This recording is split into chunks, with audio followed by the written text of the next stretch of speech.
नमस्कार साथियों, शब्द संवाद में आपका स्वागत है।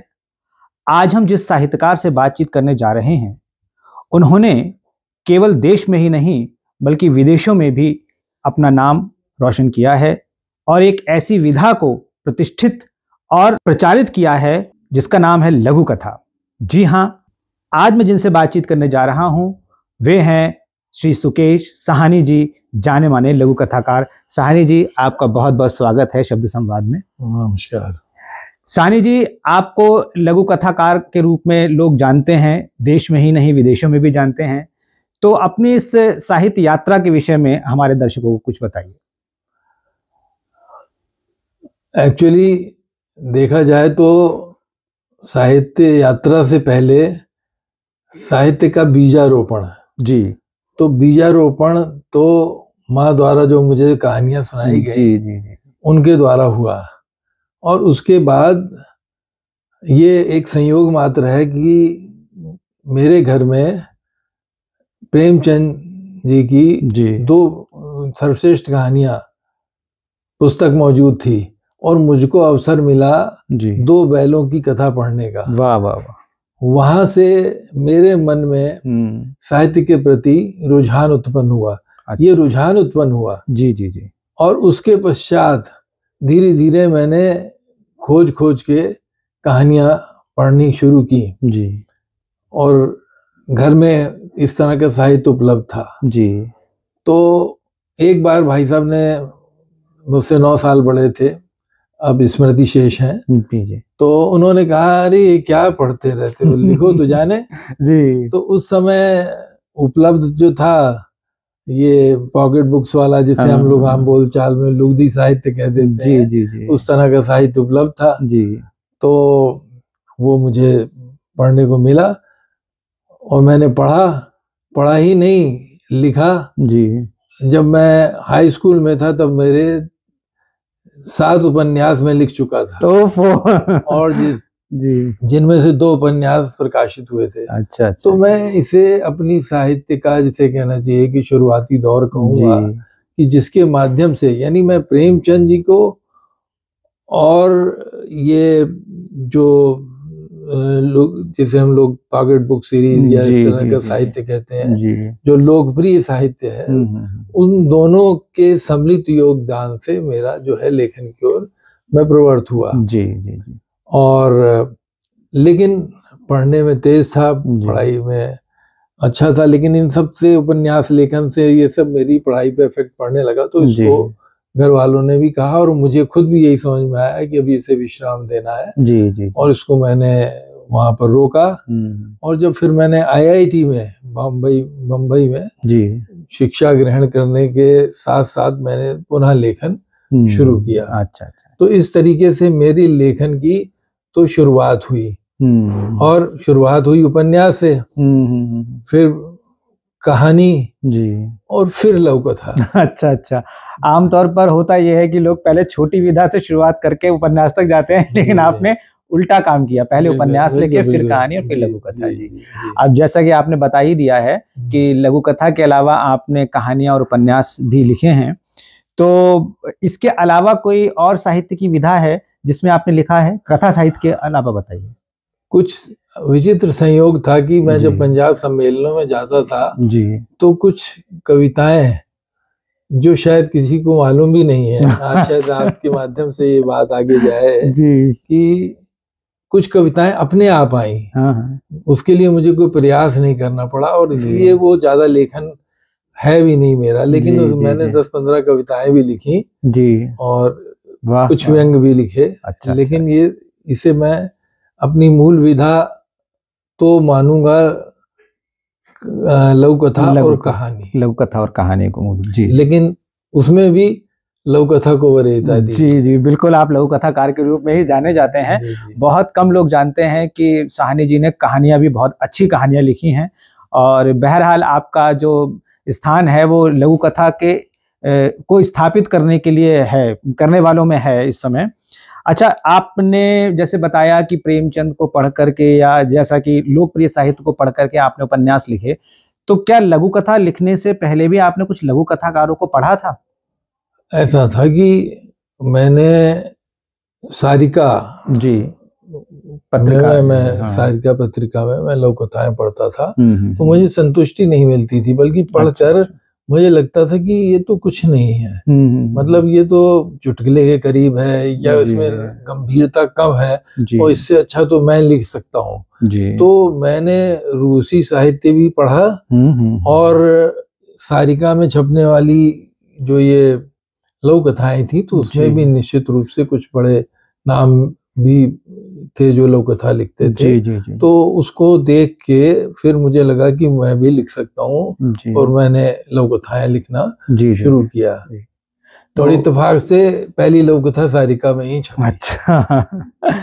अच्छा, आपके पसंदीदा लघु कथाकार कौन थे उस समय भी, आज के समय भी पूछा जाए तो? देखिए, जहाँ तक पसंदीदा लघु कथाकारों का ये प्रश्न बड़ा टेढ़ा है, क्योंकि कभी भी ऐसा नहीं होता कि लोक कथा में है भी नहीं ऐसा कि कोई आपको संपूर्ण ऐसा लेखक दिखाई दे जिसका सब कुछ आपको पसंद आ जाए। जी, मुझे आपकी अगर गुलाबी पेन पसंद है तो मुझे किसी की महेश शर्मा उनकी कोई अलग रचना पसंद है। इसी तरीके से जयमाला है, उनकी अलग पसंद है। लेकिन फिर भी एक नाम तो मैं लेना चाहूंगा जरूर। जी बिल्कुल।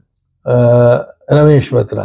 रमेश बत्रा एक ऐसे हस्ताक्षर हुए हैं लोक कथा के, बल्कि कहानीकार रहे हैं, सारिका में भी रहे हैं, इसके अलावा संडे मेल में भी रहे हैं, पत्रकार भी रहे हैं, लेकिन उनकी लघु कथाएं उन्होंने ज्यादा नहीं लिखी हैं। मैं समझता हूँ 30 से अधिक नहीं लिखी होंगी। अच्छा। लेकिन सब की सब उनकी लघु कथाएं मास्टरपीस है और मुझे बहुत पसंद है वो रचनाएं। जी, बहुत ज्यादा। तो अच्छा, ये जो हो गए जिनकी रचनाएं एक मुश्त बहुत पसंद आई। कुछ और भी रचनाकार हुए हैं, जैसे युगल हैं जी, उनकी लघु कथाएं भी मुझे बहुत पसंद है। और इस दृष्टि से मैं रामेश्वर काम्बोज जी को भी जी बड़े भाई हैं, मित्र जैसे हैं, उनकी इस बात की ओर इंगित इशारा करना चाहूंगा कि संग्रह, जैसे कई रचनाकार मूल धारा में लिखने वाले हैं, 6 संग्रह लिख दिए और उनके पास कुल जमा 10 अच्छी रचनाएं भी नहीं है। और काम्बोज जी हैं, उनकी देखा जाए तो जो असभ्य नगर एकमात्र संग्रह उनका निकला है, और उसमें मैं समझता हूँ कि 50-60% से अधिक अच्छी रचनाएं हैं, उत्कृष्ट रचनाएं। इस दृष्टि से वो उनकी रचनाएं मुझे बहुत पसंद है। और पाठकों में लोकप्रियता, लघु कथा को लोकप्रिय बनाने के लिए मैं कमल चोपड़ा का भी नाम लेना चाहूँगा। जी। साहनी जी, एक प्रश्न मेरा ये है, लघु कथा पर हम बात करते हैं कि सोशल मीडिया ने भी लघु कथा को काफी प्रचारित किया है, आए दिन उसमें आती रहती हैं, पत्रिकाओं में पढ़ते रहते हैं। एक लघु कथाकारों में एक मतभेद सा रहता है लघु कथा के आकार को लेकर। कुछ लोग का मानना है एक पैराग्राफ में होनी चाहिए, कुछ लोग का एक प्रश्न होनी चाहिए, लेकिन मैंने कुछ लघु कथाएं पढ़ी हैं, आपकी भी हैं, जो 1.5 पेज तक पहुंची हैं। तो आपके हिसाब से लघु कथा का सही मानक आकार क्या है? किसी भी रचना को, जैसे आप कहानी अगर लिखते हैं जी, तो कहानी आप शुरू करते हैं, कहानी जन्म लेती है और वो अपने उत्कर्ष पे पहुंचती है, मुकम्मल होती है। जहाँ मुकम्मल होती है वहीं तो मुकम्मल होगी। अब लघु कथा के लिए भी ये लोगों ने अपने आप ये इस तरह की धारणा बनाई है कि इसको इतने शब्दों तक, 1 पेज तक होना चाहिए, इतने 500 शब्दों तक होना चाहिए। लेकिन अगर वो मुकम्मल नहीं है, 500 से 600 शब्द में जा रही है, तो क्या आप उसे 500 तक सीमित करेंगे? नहीं करेंगे। मुझे यहाँ सतीश राज पुष्करना जी याद आ रहे हैं, स्वर्गीय। जी। वो कहते थे कि हाथी है अगर, तो एक हाथी है बड़ा और एक उसका बच्चा है, तो कहेंगे तो दोनों को ही हाथी है। हाँ, सही बात है। तो कहने का मतलब यह है कि लघु कथा अगर आकार में छोटी हो के बाद अपनी पूरी कह रही है, संप्रेषित पाठक तक हो रही है, तो वो ठीक है। और कोई थोड़ी ज्यादा जगह लेके अगर बात कह रही है तो भी ठीक है। जी। तो है तो वो लघु कथा ही। इसलिए आकार वाली बात तो इस विधा के नाम के साथ ही जुड़ा हुआ है, लघु कथा। लघु ही उसको कथा को आकारगत लघु कथा में होना, आकारगत लघुता तो उसमें होनी ही चाहिए। जी बिल्कुल। तो इसमें कोई वो नहीं है, जब अपनी बात संप्रेषित पूरी कर पाए वही लघु कथा है। यदि शब्द 500 की शब्द सीमा या 600 की शब्द सीमा नहीं है, उसमें अपनी बात को पूरी तरह से कह पाना ही लघु कथा। वास्तव में किसी भी कहानी या लघु कथा में ये चीज जो है ध्यान देने वाली है। अच्छा, एक और यहाँ पर मैं पूछना चाह रहा था कि कुछ लोग लघु कहानी और लघु कथा को एक मान लेते हैं, लेकिन ऐसा नहीं है। लघु कथा अलग है, लघु कहानी अलग है। तो इसके विषय में मैं आपसे जानना चाहता हूँ, क्योंकि आपके द्वारा बताई गई बात प्रमाणित होगी। ये बिल्कुल नहीं, बिल्कुल अलग। आपने सही कहा कि लघु कहानी अलग है, लघु कथा अलग है, कहानी अलग है। अब क्या हुआ है कि वो कहानी से लघु कहानी को जोड़ के लोग देखते हैं, जिनकी कहानी से थोड़ी सी अगर शॉर्ट हो गई तो उन्होंने कहा ये लघु कहानी है, तीसरा नाम दे दिया। और लघु कथा तो अपने आप में अलग है ही है।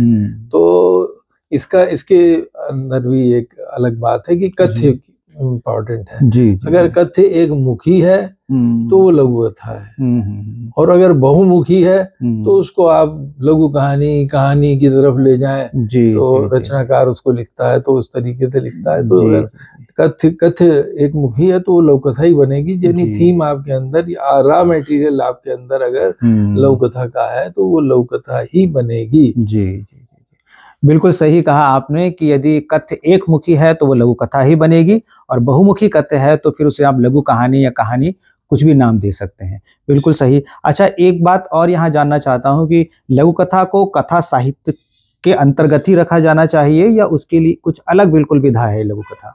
नहीं, देखिए, जब कथा जुड़ा हुआ है तो कथा साहित्य की श्रेणी में तो ये आएगी, लेकिन इसे स्वतंत्र विधा के रूप में ही मैं स्वीकारता हूँ। इसलिए इसे ये कहना कि ये कहानी की छोटी बहन है, ये कहानी की बड़ी बहन है या ये है, तो ये अनुचित होगा। ये अपने आप में कंप्लीट विधा है और उसने उस रूप में अपनी जगह बना ली है। जी बिल्कुल, जी बिल्कुल, बिल्कुल सही बात आपने कही है। अच्छा, एक प्रश्न यहाँ पर मैं पूछना चाहता हूँ कि एक आप वेबसाइट, मेरे ख्याल से ई-पत्रिका चलाते हैं लघुकथा.com के नाम से, है ना? और उसके विषय में वेबसाइट है, पत्रिका वेबसाइट है, वो वेबसाइट है लघुकथा.com वेबसाइट है। मेरे ख्याल से लघु कथा के लिए पूर्णतः समर्पित एकमात्र, अब तक की एकमात्र वेबसाइट मुझे लगती है। उसके विषय में कुछ बताइए दर्शकों। देखिए, पहली बात तो ये कि मैं अकेले नहीं चलाता। ये हमारे बड़े भाई जैसे परम मित्र रामेश्वर काम्बोज हिमांशु जी और हम दोनों मिलके से चलाते हैं, और ये 2000 से निरंतर चल रही है। और इसका कोई भी, इसे मासिक है और इसका कोई भी अंक कभी भी अभी तक कोरोना काल के संकट के दौरान भी हम लोगों को भी अगर किसी को कोई पारिवारिक अड़चन, बाधा, कोई और बीमारी आई हो तो ये बिल्कुल निरंतर बनी रही है। तो इसके माध्यम से भी जो बहुत सारे आलेख उसको शोधार्थियों ने उसका उपयोग भी किया, और इसके भी स्तंभ से तो आप वाकिफ ही हैं। इसके अंदर मेरी पसंद, भाषांतर, देशांतर और दस्तावेज, चर्चा में, जैसे बहुत सारे स्तंभ हैं। तो इसको हम लोग लगातार चला रहे हैं। और साहित्य जगत में कह लीजिए या लघु कथा साहित्य जगत में कह लीजिए कि इसको लोग थोड़ा सम्मानजनक तरीके से बिल्कुल देखते हैं, और इसमें छपने अपने आप में बड़ी गौरव की बात होती है लघुकथा.com में छपना। साथियों, आमतौर पर लेखक या साहित्यकार अपना सृजन तो करते ही हैं, लेकिन कुछ लेखक ऐसे भी होते हैं जो अपनी विधा के प्रति इतने समर्पित होते हैं कि उस विधा में लिखने वाले लोगों को ढूंढ कर और सप्रयास ढूंढकर और उनकी अच्छी अच्छी रचनाओं को छापते हैं। साहनी जी का नाम उसमें भी शामिल है, क्योंकि साहनी जी ने लघु कथा की स्थापना के साथ साथ लघु कथाकारों को भी स्थापित किया है, और उनकी अच्छी अच्छी रचनाओं को बिना किसी पूर्वाग्रह के, बिना किसी भेदभाव के उन्होंने अच्छी अच्छी रचनाएं जो हैं उनकी छाटी हैं और उनको प्रकाशन किया। और प्रकाशित करने के बाद में वो सूचित करते हैं कि मैंने आपकी ये वाली लघु कथा फला अपने लघुकथा.com में या फला संग्रह में या कहीं और उसका उपयोग किया है। इस तरह से आपके कई सारे संग्रहों का संपादन आपने किया है साहनी जी, उसके विषय में कुछ बताइए। ऐसा है कि जब ये शुरुआती दौर की बात है, बहुत पहले की दौर है, तब तो लोगों के एकल संग्रह भी नहीं आए थे। जो एकल संग्रह मेरा जब प्रकाशित हुआ था डरे हुए लोग तो उसके बाद मैंने इस दृष्टि से लघु कथा को खंगालना शुरू किया। जितना लिखा जा चुका था और जो लिखा जा रहा था कि उसको से ये मैंने देखने की कोशिश की कि विषयों के आधार पे जी लघु कथा कितनी समृद्ध है।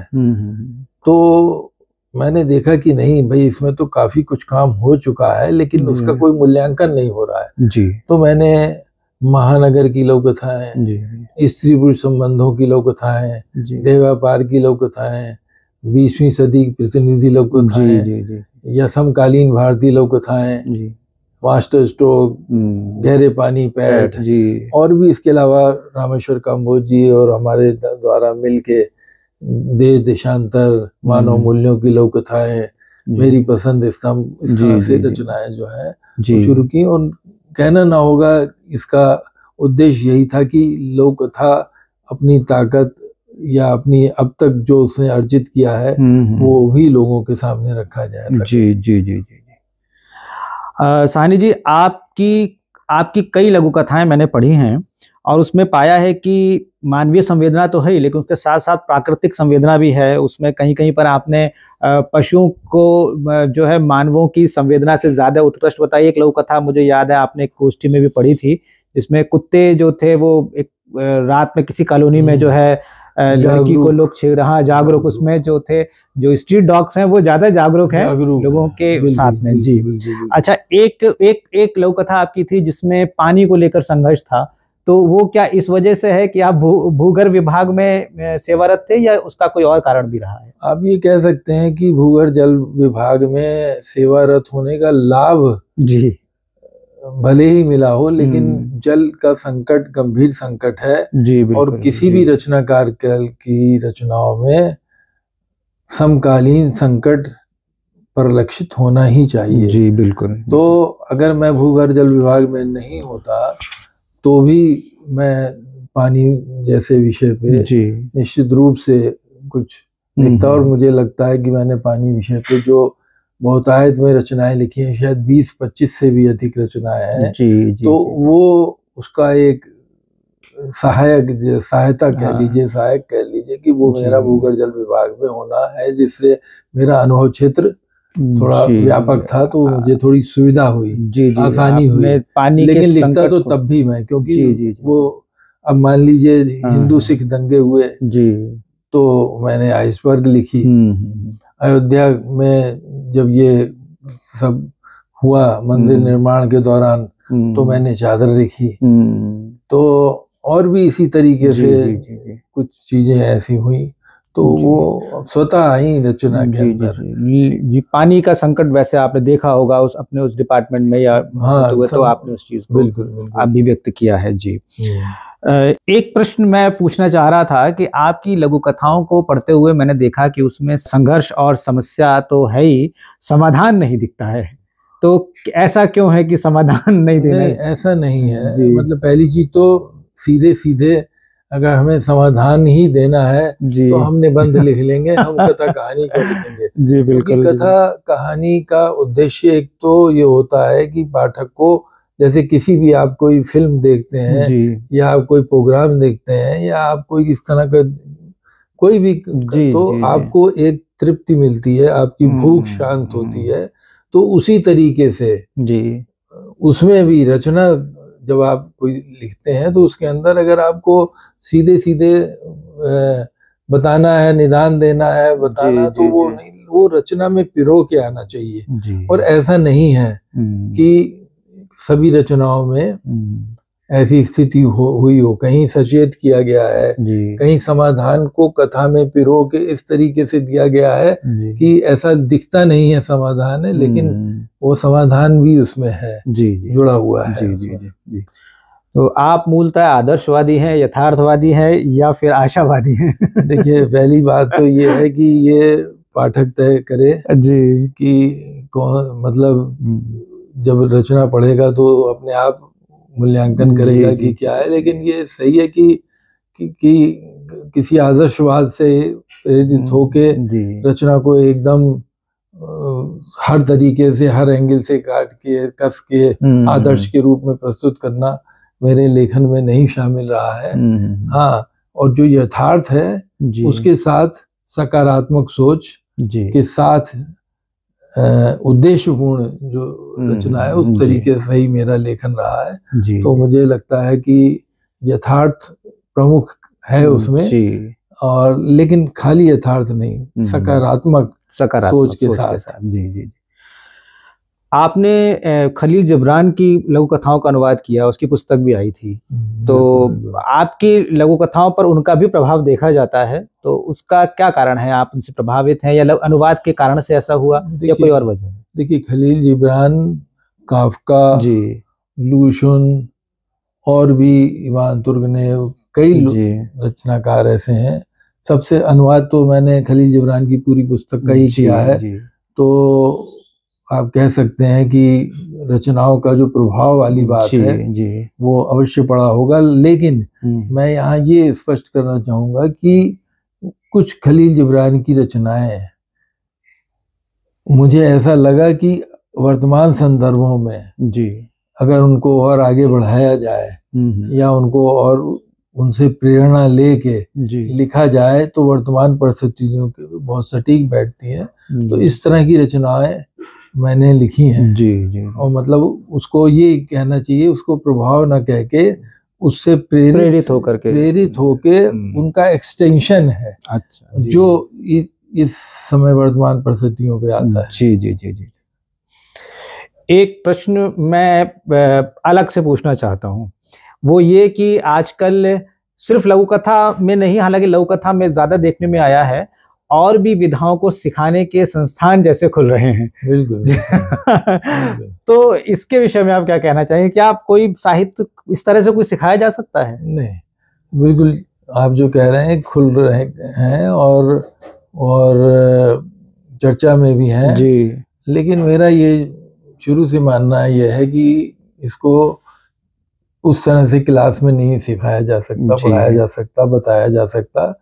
हाँ, इसमें इस तरह की गाइडेंस तो दी जा सकती है कि रचना आप कैसे भेजें, रचना में किस तरह से आप संबोधन करें, किस तरह से हाशिया छोड़ें जब उससे लिखी जाती थी। तो इस तरीके से कि रचना को कैसे प्रेषित करें, किन पत्रिकाओं को भेजें, क्या लिखें, अस्वीकृत होने पे किस तरह की प्रतिक्रिया दें या क्या दें, ये सब चीजें तो सिखाई जा सकती हैं। लेकिन रचना लिखना सिखाने की जो बात है वो मेरे तो गले नहीं उतरती। मुझे तो यही लगता है कि सबसे बड़ी पाठशाला ये सब जो पुस्तकें भंडार जो रखे हैं, इनका अध्ययन ही सबसे बड़ी पाठशाला है और इसी से व्यक्ति सीखता है। अपने वरिष्ठों को पढ़ें और करें और दुनिया, ये सबसे बड़ी दुनिया जो है वो भी एक पाठशाला है, वो भी सिखाती है आपको। अगर आप जीवन की हलचल से, जीवन के क्षणों से सीखते हैं और उसको कागज पे उतारते हैं तो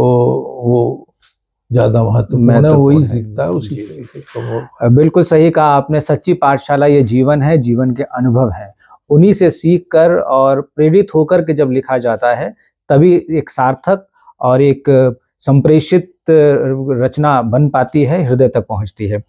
एक बात और मैं पूछना चाह रहा था कि आपने लघु कथा को साहित्य में स्थापित किया है, ये सब जानते हैं, और दूसरी बात है कि आपने संगोष्ठी भी आयोजित की और एक लंबे समय से आप लघु कथा के क्षेत्र में हैं और अब तो लघु कथाकारों की प्रथम पंक्ति में आप बहुत सम्मानित हस्ताक्षर हैं। तो पहले से लेकर अब तक, अच्छा, इस बात को मैं इस संदर्भ में पूछना चाहता हूं कि आप एक प्रतिष्ठित पत्रिका में लघु कथा की प्रतियोगिता भी प्रतिवर्ष करवाते हैं और उसमें भी लघु कथाएं आती हैं, और अभी हाल ही में आपका एक आलेख मैंने पढ़ा था जिसमें आपने एक निराशा व्यक्त की है कि अब बहुत मुश्किल होती है अच्छी लघु कथाओं का चयन करने में, लघु कथाएं नहीं आ पाती हैं। तो क्या अंतर आया है पहले से अब तक में, और वर्तमान संदर्भ में लघु कथा की क्या स्थिति है?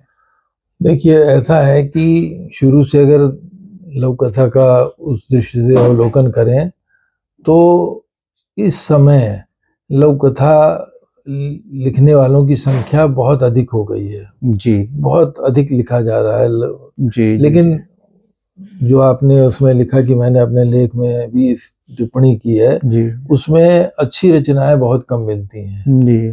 और अच्छी रचनाएं कम मिलने के पीछे जो मुझे मूल कारण लिखता है वो ये कि लिखने की आपाधापी या बहुत आसान समझ के इस विधा में कलम चलाना उससे ये होता है कि हर व्यक्ति लिखता है, ज़्यादा से ज़्यादा जल्दी लिखता है और तुरंत ही संकलन की ओर भागता है जी। तो उससे जो है विधा का नुकसान ही होता है फायदे की जगह, क्योंकि इस भीड़ के बीच में अच्छी रचनाएं गुम हो जाती हैं। जी जी जी जी। तो मेरा ये मानना है कि पाठक की दृष्टि से पाठक तो बढ़े हैं इसके, लेकिन खतरा इस पे ये मंडरा रहा है कि पाठक इससे कहीं विमुख ना हो जाए जी। इस भीड़ के कारण या अस्तरीय लेखन के कारण। तो ये खतरा बराबर उसमें बना हुआ है, इसलिए सावधानी बरतने की जरूरत यह है कि अच्छी रचनाएं सामने आए, बहुत जल्दबाजी में लिखी हुई या जो विभिन्न ये संकलन है जी जी जी इनसे बच करके थोड़ा जब स्तरीय लेखन हो तो संग्रह वगैरह सामने लाए जाए। जी जी जी। एक चीज और यहाँ पूछना चाहता हूँ मैं कि लघु कथा में भी, और चूंकि आप तो कहानी भी लिखते हैं, तो दोनों में से क्या महत्वपूर्ण है, कथ्य या शिल्प, या दोनों महत्वपूर्ण है? नहीं, देखिए वैसे तो दोनों ही महत्वपूर्ण है, लेकिन मैं कथ्य को वरीयता दूंगा जी, क्योंकि कथ्य ही अगर महत्वपूर्ण नहीं होगा तो शिल्प कितना भी जानदार हो तो बात पहुंचेगी नहीं, पाठक तक संप्रेषित नहीं होगी और उसका उद्देश्य पूर्ण नहीं होगा। इसलिए कथ्य अधिक महत्वपूर्ण है जी बिल्कुल। और शिल्प जो है उससे रचना को और ज्यादा तराश के और अच्छी तरीके से प्रस्तुत किया जा सकता है। जी जी। अच्छा, बहुत से लोग ऐसे हैं कि जो अभी लघु कथा में आ रहे हैं, लिख रहे हैं, अच्छा लिख रहे हैं, एक दो रचना उनकी बढ़िया हैं, लेकिन फिर वो दिग्भ्रमित हो जाते हैं। ऐसे नवांकुरों से आप क्या कहना चाहेंगे? देखिए, नवांकुर उनको कहा जाए कि क्योंकि हम लोग भी सब लोग उसी दौर से गुजरे हैं जी, तो लेकिन ये जरूर है कि अध्ययन बहुत जरूरी है, जो पहले भी बल दिया है मैंने। पहले हम क्या लिखा जा चुका है, मैं अभी देखता हूँ अक्सर ऐसा होता है कि रचना लोग लिखते हैं, मैं कहता हूँ अरे भाई ये तो 10 बार पढ़ चुके हैं इस विषय पे, तो 10 रचनाएं उपलब्ध हैं, मेरी जबान पे है, मैं उन लेखकों के नाम भी बता सकता हूँ। अब इस 11वीं रचना की क्या जरूरत थी?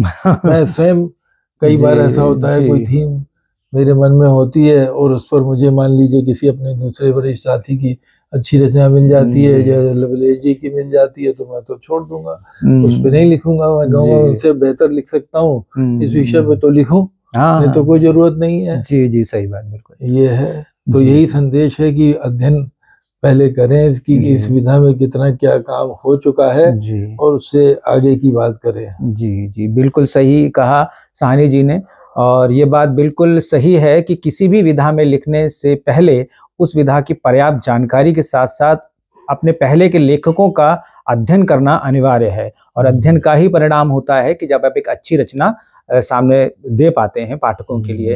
एक चीज़ और साहनी जी इस समय देखने में आ रही है कि बलराम अग्रवाल जी ने भी एक टिप्पणी की थी कि बहुत सारी लघु कथाएं आती हैं जिसमें कॉमा का और मतलब इन्वर्टेड कॉमा का, योजक चिन्हों का ध्यान नहीं रखते हैं, तो इसका भी बहुत महत्व पड़ता है लघु कथा में इस चीज का। बिल्कुल बिल्कुल बिल्कुल पड़ता है, इसलिए पड़ता है कि ये एक्चुअली बात शुरू में रामेश्वर काम्बोज हिमांशु जी ने उठाई थी। वो शुरू से भाषा और वर्तनी पे बहुत जोर देते रहे और लघुकथा.com में हम लोगों को इससे बहुत परेशानी होती है कि एक एक रचना में इस तरह से लोग इतनी लापरवाही से ये सब रचनाएं भेजते हैं कि उससे क्या होता है कि हमारा ध्यान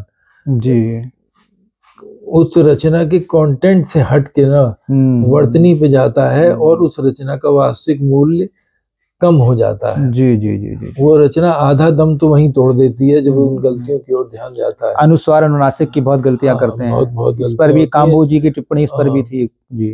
तो इसके लिए ये बिल्कुल जरूरी है कि उसको ध्यान देके और उसको रचना को लिखा जाए, तो उसका प्रभाव संपादक के ऊपर तो पड़ता ही पड़ता है। जी जी जी, और उसके फिर रचना में भी रचना में दोनों जी। तो ये बहुत आवश्यक है, इसको हम शिल्प से भी जोड़ सकते हैं, कथ्य के साथ साथ शिल्प के साथ भी, कि मतलब हमें, और लघु कथा या कहानी या इन चीजों में तो वर्तनी तो खैर हर एक विधा में अनिवार्य है, लेकिन चिन्हों का जो प्रयोग है वो लघु कथा और कहानी में तो बहुत महत्वपूर्ण होता है, समझाते हैं। साहनी जी, समय सीमा हमें ये संकेत कर रही है कि हमें अपनी वार्तालाप को विराम देना पड़ेगा, लेकिन आप आपसे और बात करने का मन है और गहराई से जानने का मन है लघु कथा के बारे में, लेकिन मैं चाहता हूं कि चलते चलते आप एक अपनी लघु कथा जो आपको प्रिय हो, हालांकि सभी रचनाएं आपकी बहुत मास्टर स्ट्रोक हैं लेकिन जो आपको अच्छी लगती है वो रचना एक हमारे दर्शकों को सुनाइए। आपसे अभी बातचीत के दौरान जी जो मेरा ध्यान, रचनाएं तो कई थी जो आप जैसा कह रहे हैं, लेकिन मैं अब एक ऐसी रचना ही पढ़ना चाहूंगा जिससे ऊपर पूछे गए कुछ सवाल का जवाब भी स्पष्ट होता चलेगा, स्पष्ट हो जाएगा उससे पढ़ने से। जी बिल्कुल, स्वागत है। रचना का शीर्षक है मेंढकों के बीच। जी स्वागत। वर्षों पहले मैंने अपने बेटे को एक कहानी सुनाई थी जो कुछ इस तरह थी। एक बार की बात है, रात के अंधेरे में एक गाय फिसलकर नाले में जा गिरी। सुबह उसके इर्द गिर्द बहुत से मेंढक जमा हो गए। आखिर गाय नाले में गिरी कैसे? उनमें से एक मेंढक टरटराया, हमें इस पर गहराई से विचार करना चाहिए। मुझे तो दाल में कुछ काला लगता है, दूसरे ने कहा। कुछ भी कहो, तीसरा मेंढक बोला, अगर पुण्य कमाना है तो इसे बाहर निकालना होगा। जी। मरने दो, चौथा टर्राया। हमारी नाक के नीचे रोज सैकड़ों गाय बछड़े काटे जाते हैं, तब हम क्या कर लेते हैं? भाइयों, उन सबको शांत करते हुए एक बुजुर्ग मेंढक ने कहा, अगर ये गाय ना होकर कुत्ता बिल्ली होता तो क्या हमें इसे मर जाने देना था? एक बारगी वहां चुप्पी छा गई। वे सब उस बुजुर्ग मेंढक को शक भरी नजरों से देखने लगे। अगले ही क्षण सब के सब उस पर टूट पड़े। उन्होंने उसे लहूलुहान कर नाले में धकेल दिया। इस घटना से मेंढकों में भगदड़ मच गई। वे सब सुरक्षित स्थलों पर दुबक गए। घटना स्थल पर सन्नाटा छा गया। फिर क्या हुआ? मुझे चुप देखकर बच्चे ने पूछा था। फिर वहां एक आदमी आया। उसने रस्सी की मदद से गाय को नाले से बाहर निकाल दिया। अपनी जमात के बाहर वाले का ऐसा करना मेंढकों के गले नहीं उतरा। उन्होंने उसमें कोई साजिश दिखाई देने लगी। यह बात कानो कान पूरी बिरादरी में फैल गई। वे सम्मिलित स्वर में जोर जोर से टर्राने लगे। कहकर मैं चुप हो गया था। अब मेंढक क्यों टर्रा रहे थे पापा? अब वे इस बहस में उलझ गए थे कि गाय को बाहर निकालने वाला हिंदू था कि मुसलमान। फिर क्या? उनका टरटराना आज भी जारी है। बच्चा सोच में पड़ गया था। थोड़ी देर बाद उसने पूछा था, पापा आपको तो पता ही होगा कि वह आदमी कौन था?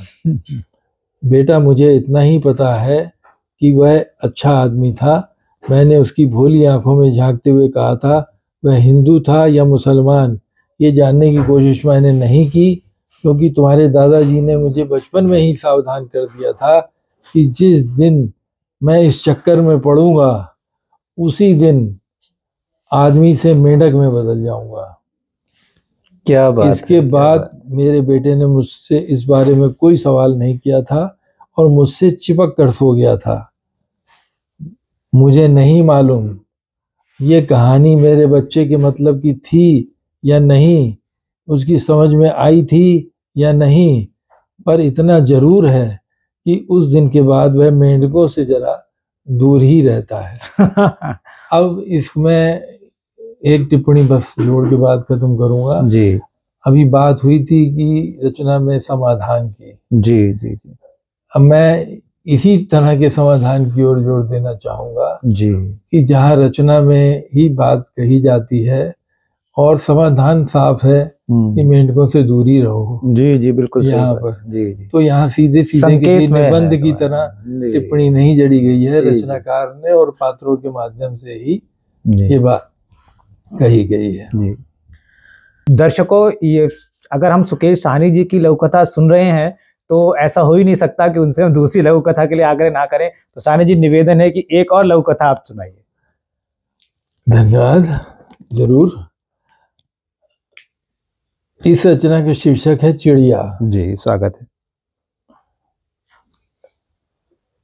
बीच में एक टिप्पणी के साथ जी कि मैं यहाँ विशेष रूप से आप द्वारा लिए जा रहे साक्षात्कार या बातचीत के संदर्भ में जी जी जी कुछ उस तरह की रचनाएं पढ़ रहा हूँ जो उन सवालों का जवाब भी साथ साथ देती चलें। जी, प्रैक्टिकल रूप में। जी जी जी बिल्कुल।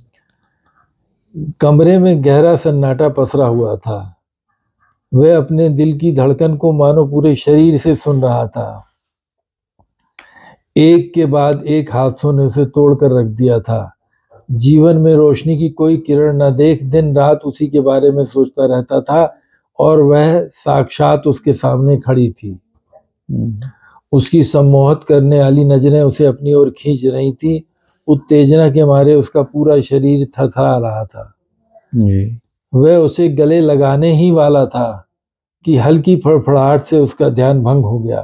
न जाने कहां से एक गोरैया कमरे में घुस आई थी और दीवार की घड़ी पर बैठी उसे ताक रही थी। कमरे के सभी खिड़की दरवाजे उसने अच्छी तरह बंद कर रखे थे। फिर उसका ध्यान बचपन के दिनों की तरफ चला गया। उन दिनों अक्सर वह चिड़ियों को घर में बंद कर लेता था और उड़ा उड़ा कर थका देता था। जब चिड़ियां बिल्कुल पस्त हो उड़ने में असमर्थ हो जाती थीं, तो वह उसे बहुत प्यार के साथ हाथ में लेकर दाना पानी देने की कोशिश करता था। बेहद डरी हाफती चिड़िया अपने सामने रखे खाने पीने की चीजों की ओर देखती भी नहीं थी। एक बार माँ ने उसे रंगे हाथों पकड़ लिया था और प्यार से समझाया था। उस दिन से उसने ये खेल बंद कर दिया था। उसे लगा पहले कैसे भी चिड़िया को कमरे से बाहर निकालना होगा, अन्यथा वह भूखी मर जाएगी।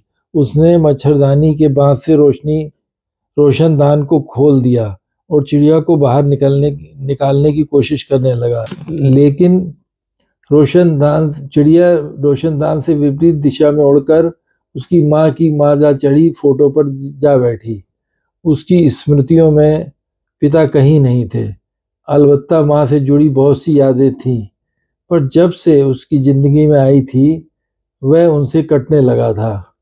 चिड़िया की वजह से न चाहते हुए भी उसकी नजरें माँ से मिली और उसके भीतर कुछ पिघलने लगा।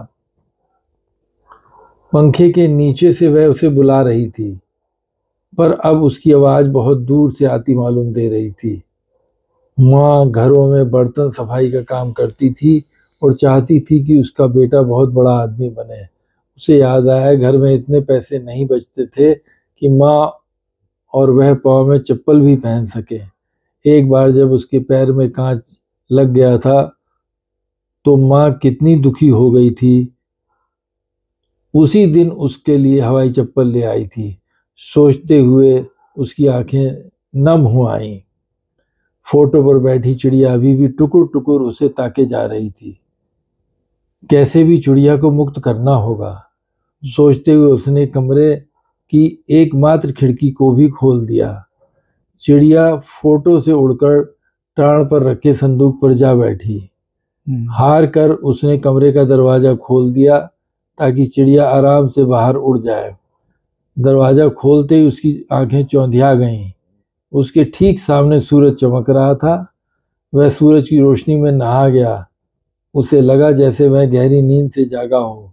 मिचमिचाती आंखों से उसने भीतर देखा, वह कहीं दिखाई नहीं दी। उसके स्थान पर पंखे से फांसी का फंदा लगी नायलॉन की रस्सी लटक रही थी। नीचे स्टूल पड़ा था जिस पर चढ़कर वह उसे गले लगाने वाला था। और चिड़िया वह अब भी घर में थी। क्या बात है, क्या बात है। बहुत बढ़िया, बहुत बेहतरीन लघु कथा है। बिल्कुल आपकी लघु कथाओं में खो जाने का मन करता है। तो बहुत बहुत धन्यवाद आपका साहनी जी कि आपने शब्द संवाद को समय दिया और इतनी शानदार लघु कथाएं सुनाई और लघु कथा पर इतनी बात की। साथियों, ये थे सुकेश साहनी जी जिनसे हम आज अपने इस चैनल शब्द संवाद पर बातचीत कर रहे थे। आपको हमारे और साहनी जी के मध्य हुई ये बातचीत कैसी लगी, लघु कथा से संबंधित जानकारी कैसी लगी और उनकी लघु कथाएं कैसी लगी, इसके विषय में अपनी टिप्पणियां, अपनी प्रतिक्रिया मुझे अवश्य दीजिएगा। और देखते रहिए शब्द संवाद, हमें प्रोत्साहित करते रहिए, जिससे हम ऐसे ही अच्छे अच्छे साहित्यकारों से आपकी भेंट करवाते रहें, उनसे बातचीत करते रहें और साहित्य के बारे में जानकारी प्राप्त करते रहें। आपका बहुत बहुत धन्यवाद।